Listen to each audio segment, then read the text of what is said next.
Hey, yo, what up? You already know what it is. It's not a podcast. It's just my thoughts with Markman. Appreciate y'all always coming through, rocking out with me. Today, I want to talk about something, as this Kendrick, as this Drake beef has winded down. We got the video. Video is out for Not Like Us. We talked about that. I think the video was fire. I think the whole thing was fire. But to me, it's kind of winding down at a point. We just kind of get back to normal, right? Because that took over for about a 2-month span. That was like everything else in hip hop just had to get out the way. We can't be in battle mode all the time. So, we go back to being fans, and it's just funny to me. Today I wanted to talk about just the effect of fans, like these super fans. And some of y'all out there may like fit into this category, if I'm honest. Like I'll be talking to some of y'all in the comments, and I'm like, oh, you are really a fan. And not how like Kendrick say, you're a fan, but like that, right? I've said before throughout this whole thing, I'm a fan of Kendrick. Man, I'm a big fan of Kendrick. I'm a fan of Drake too. I don't know how can you not like. And I could see this battle, and I could talk about what I like, what I don't like. I could talk about where Kendrick scored points at. I could talk about where he lost points at. Almost like boxing, right? How you score a boxing match. I could talk about where Drake scored points at, where he lost points at, and then ultimately we declare a winner. But it's not about a side for me, right? Like, so, what I see now is that so many people, particularly on social media, like it's almost like they chose a side, so they have to stay there. If you're team Drake, you cannot say anything positive about Kendrick. You can't like the record. You can't, if you're team Kendrick, Drake is a colonizer. He's a pedophile. He's this, he's that. You can't like anything about Drake, which I don't prescribe to either. You know what I'm saying? It's just weird, and had me just thinking about fan bases. The same thing with Nicki versus Megan Thee Stallion, right? Like, me, one as a fan, right? Because I am a fan first of hip hop. I was a fan before I got into media. It was never, these artists don't like affect my life like that. Again, and I'm on this age. A lot of y'all heard me use this analogy. You might be sick of it because the time has changed. But when we talk about Jay-Z versus Nas, Jay is my favorite rapper. Jay is my favorite artist of all time. But I'm still a huge Nas fan. So they're going at it in 2001. I'm rooting for Jay. Jay is my guy, but fuck, I love Nas too. Like, me being a fan of Jay, like when Nas dropped Ether and then dropped the Stillmatic album, which came out in, like, I copped the album the first day. That's a classic album. That's a hell of an album. Yeah, he's going against my guy, but I ain't have a Rockefeller chain on. I wasn't getting money with Jay. Jay wasn't gang for me, right? Like, so I don't have to pick a side as a fan, and then even still, like, I still think Takeover's a better record than Ether. Like, I'll stand on that, right? Like, we could be like, yo, Takeover's a better record than Ether to me. Nas won the battle. It's just general consensus. Nas won the battle. Like you won't hear me argue that. I could tell you what my favorite record is in the battle, but Nas won the battle. It's just a fact. It's the same thing like with this Kendrick and Drake joint. Like, you hear people say, well, I thought it was about skills, and listen to Family Matters, and look, Taylor Made, and Drake out-rap Kendrick. And that means, just not give it. Okay, you could feel that way. Like, it's fine to feel that way as a fan. If you feel that way, fine. Like, Drake, and I said this before, Drake did some phenomenal rapping in this battle. I think that those records, like Family Matters against anybody else, might get another rapper out of here. You know what I'm saying? Like, definitely Ross couldn't stand up to that. Rocky couldn't stand up to that. Weeknd couldn't stand up to that. I don't know that Future could stand up to a Family Matters type record. You know what I'm saying? Like if it was solely directed at them. Family Matters might get most artists out of here. It's just when it came to Kendrick, he met his match. right? What I'm saying is this, that you could be like, yo, Family Matters had the best rapping, if that's how you feel. You know, I think the best rapping, though, might have been on Euphoria. You know what I'm saying? But anyway, but you could say, yo, you know, Family Matters had the best rapping. Drake was doing the best rapping in this whole thing, and that's fine. That's your opinion.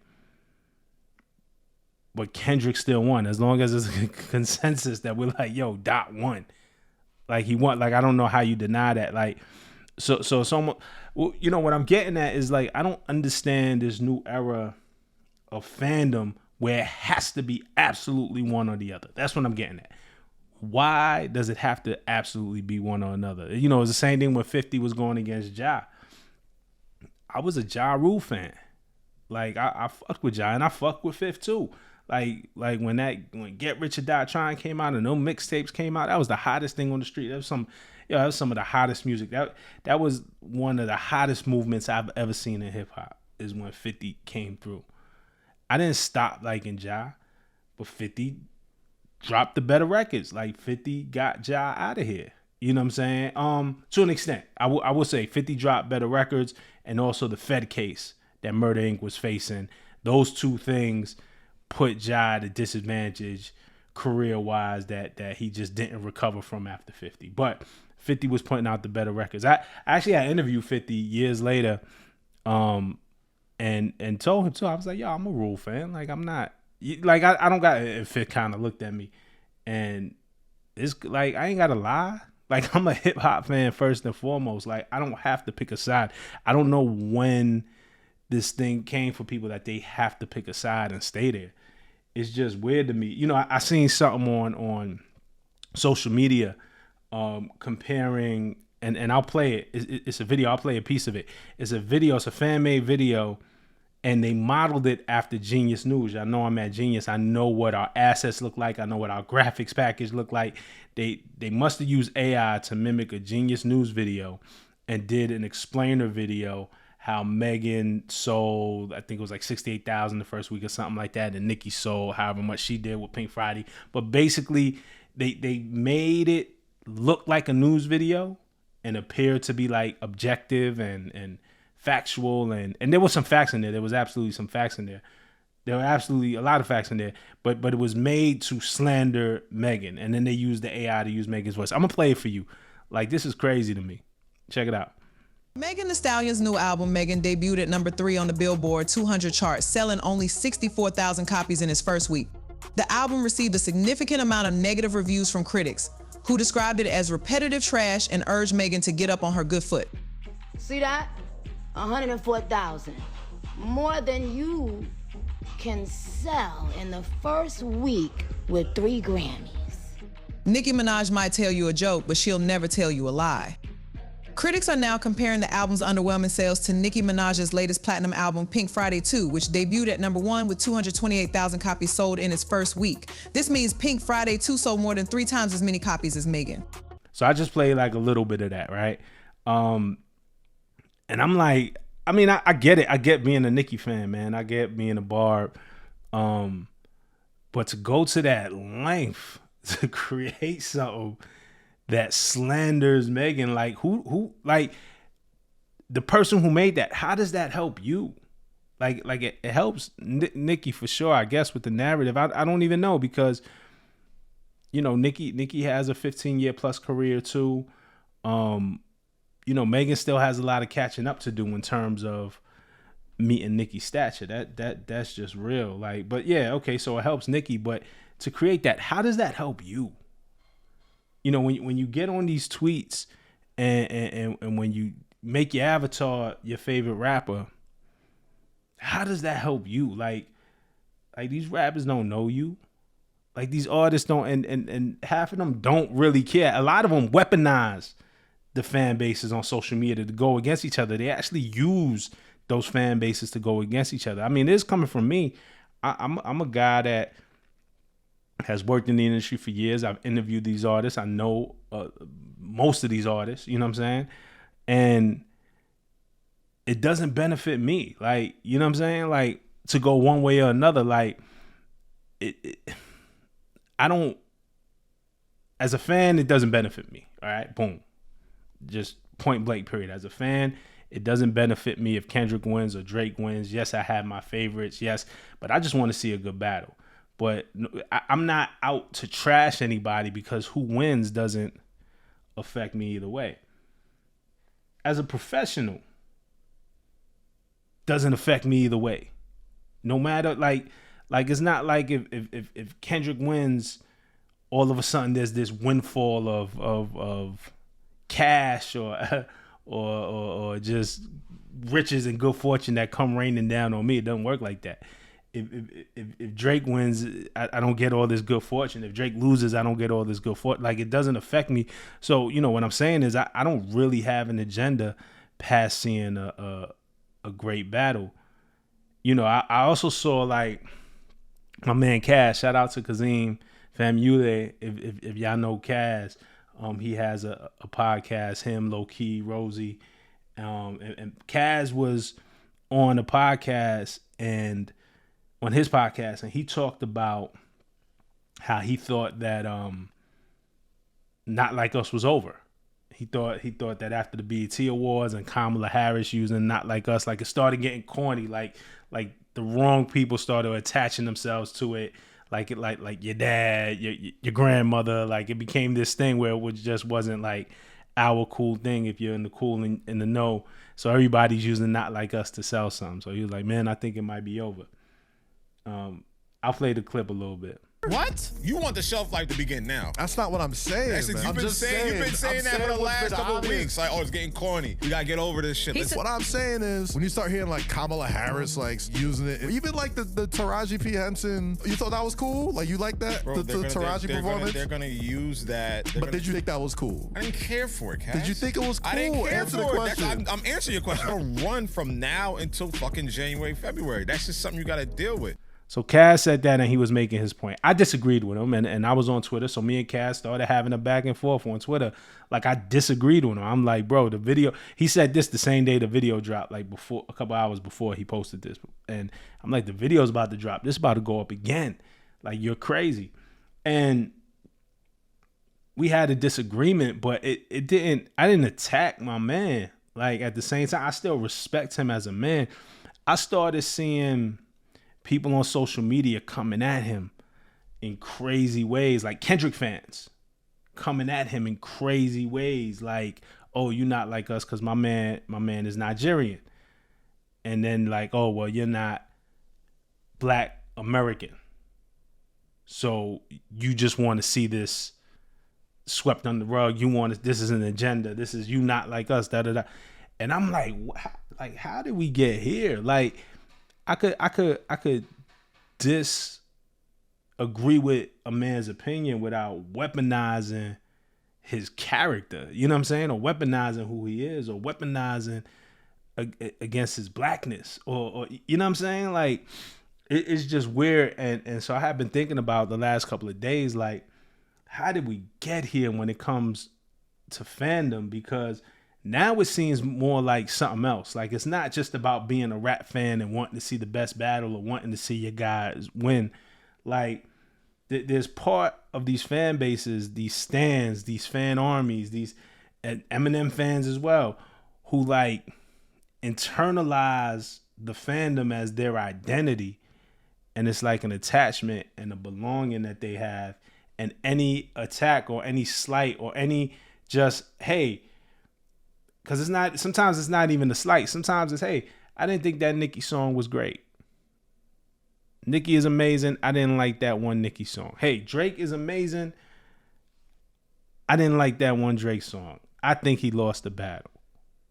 Kendrick is amazing, but I ain't see the daughter yet. So I don't know. The verdict is still out, right? Like, whatever it is, like, you can still be a fan of these artists, but one slight critique of these artists, and these fan bases take it like super personally, like a super personal affront. And the psychology of that is ill. Somebody has to write a book. Maybe I could team with somebody. I would love, look, here I go throwing out an idea. I would love to team with a psychologist to talk about, because in a few years, and this is social media, because you've always had like extreme fans or just crazed fans, or You know, you go back to the Beatles, like they exist. Like the guy who killed John Lennon, Mark David, I think his name was, John Mark David, something like that. He was a Beatles fan. Like a crazed Beatles fan. So you always had crazed fans. Like fandom has always done something. A celebrity has always done something to us in society up here. But I think fandom and social media now and the anonymous nature of social media has created something new. You know, I think in a few years, if they're not doing it now, you're going to start to see studies about people who are part of these fan armies of, and not just rap, Ariana Grande's, the Swifties, and how their whole digital identity gets wrapped up in the artists that they love. Hey, I think it's unhealthy. I think there's a line, and we see it more often than not, where it's unhealthy. And I don't know. I just want to talk about that. I want to hear y'all thoughts about it. You know, we could talk about it in the comments. Even some of y'all that identify as maybe stands or part of a fan army or barbs or whatever. I would love to see in the comments, what do y'all get out of that? Like how does it fulfill you in any type of way? Because maybe there's a part that I'm missing or I don't understand. I get it's a sense of belonging. I get that, you know, now you're part of a group, and it's easy to identify with people. But, you know, it's just this thing that we're on, and we see it more than ever in social media. We're also going to see it. I think there's going to be parallels this year between that and the presidential election in the U.S. It's really like you're on one side or the other, or you're not. You're on one side or the other. Like you're for Trump or you're for Biden. Like, you know, I'm a Democrat historically. I vote Democrat. I'm a registered Democrat. You know, I seen some things in Biden, especially in that debate, that started to make me question things. And then it's like, well, no, you can't question it. You have to be all in. No, I don't have to be all in. I'm a human being. I got critical thinking skills. I could say, hey, yeah, this might be my guy. This might be my favorite artist. This might be the guy that I'm voting for. This might be whoever. Hey, but there's something I don't like here. Hey, there's something that's not right here. Hey, there's something that doesn't add up to me with this. And I'm curious about this. And it just seems like you have to be on one side or the other. It makes the music not fun. For me, that was the worst part of this battle, was the fans. And the way people covered it.